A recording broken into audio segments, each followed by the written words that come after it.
Hi friends, இப்போ என்ன பண்ண போகிறேன் தெரியுமா? கேசரி செய்ய போகிறேன். ரவை கேசரி எப்படி செய்யறதுன்னு பார்க்கலாமா? வாங்க வீடியோக்குள்ளே போகலாம். ஒரு வானல் வச்சுக்கிறேன்.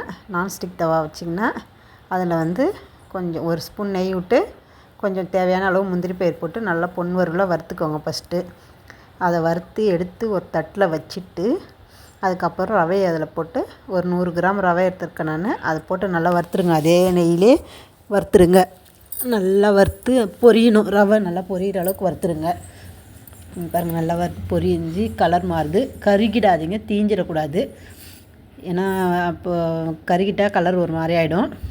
இந்த அளவுக்கு வறுத்துக்கிடுங்க. வறுத்துட்டு அதை ஒரு தட்டில் மாற்றி வச்சுக்கோங்க. ஏன் ரவை கேசரி செய்யணும்? சிம்பிளாக ஈஸியான ஒரு கேசரி தான். அதனால நான் இன்றைக்கி ரவை கேசரி செஞ்சு காமிக்கிறேன். இன்னும் இதிலே ரவையிலே நல்லா ஐட்டமாக கேசரி செய்யலாம். பைனாப்பிள் போட்டு பண்ணலாம். இன்னும் எவ்வளோ இருக்குது.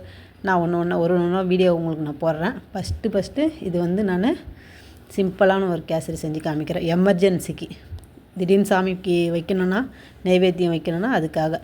அப்புறம் ஒரு தட்டில் மாற்றிக்கினேன். இப்போ நான் அதில் தேவையான அளவு தண்ணி வச்சுக்கிறேன். 100 கிராம் ரவை. 100 கிராம் ரவைக்கு நான் 200 ml தண்ணி வச்சுருக்கேன்.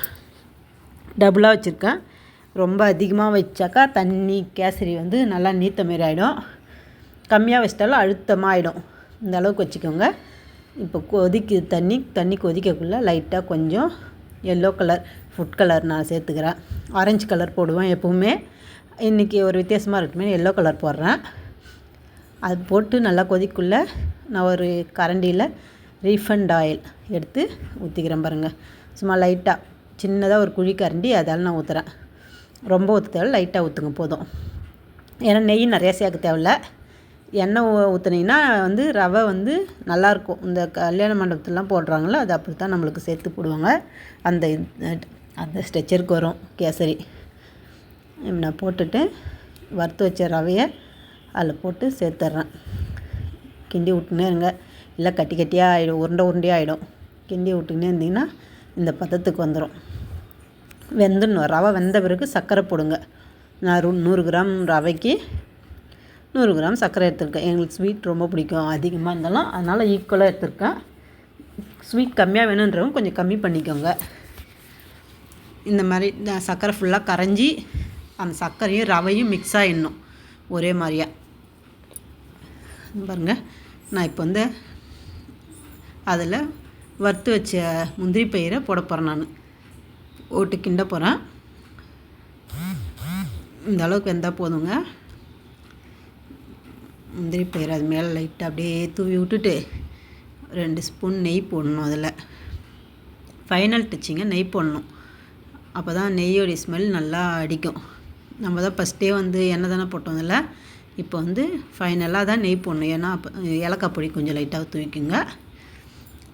நெய் எப்போவுமே முடிக்கக்குள்ளே தான் போடணும். அப்போ தான் அந்த வாசனை நம்மளுக்கு வெளியில் எடுத்து காட்டும். இல்லைனா அது கொதிக்கக்குள்ளே போட்டிங்கன்னா அந்த நெய் வாசனை நம்மளுக்கு வராது. போட்டு கிண்டி விட்ருங்க. இந்த பாருங்க, இப்போ உங்களுக்கு தலை தண்ணியாக இருக்க மாதிரி இருக்கும்.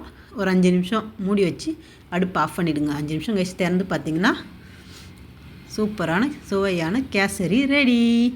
இங்கே பாருங்க, சாப்பிட்ற அளவுக்கு வந்துடுது பாருங்க. இந்த மாதிரி தான் இருக்கணும். ரொம்ப உதிரியாகவும் இருக்கக்கூடாது, ரொம்ப குழன்னு இருக்கக்கூடாது. இந்த பக்குவத்துக்கு இருந்ததுன்னா கேசரி பசங்களும் விரும்பி சாப்பிடுவாங்க. இதை அப்படியே ஒரு பவுலில் எடுத்து மாற்றிடலாம். சாப்பிட்றதுக்கு மட்டும் கொஞ்சமாக போட்டு எடுத்து வச்சிட்றேன். இப்போ அப்படியே அடுப்பு மூடி வச்சுட்டு பவுலில் போட்ட கேசரி மட்டும் எடுத்துகிட்டு போய் பசங்களுக்கு தரலாமா? டொன்டடாய் பாய். கேசரி சாப்பிட்லாம் வாங்க.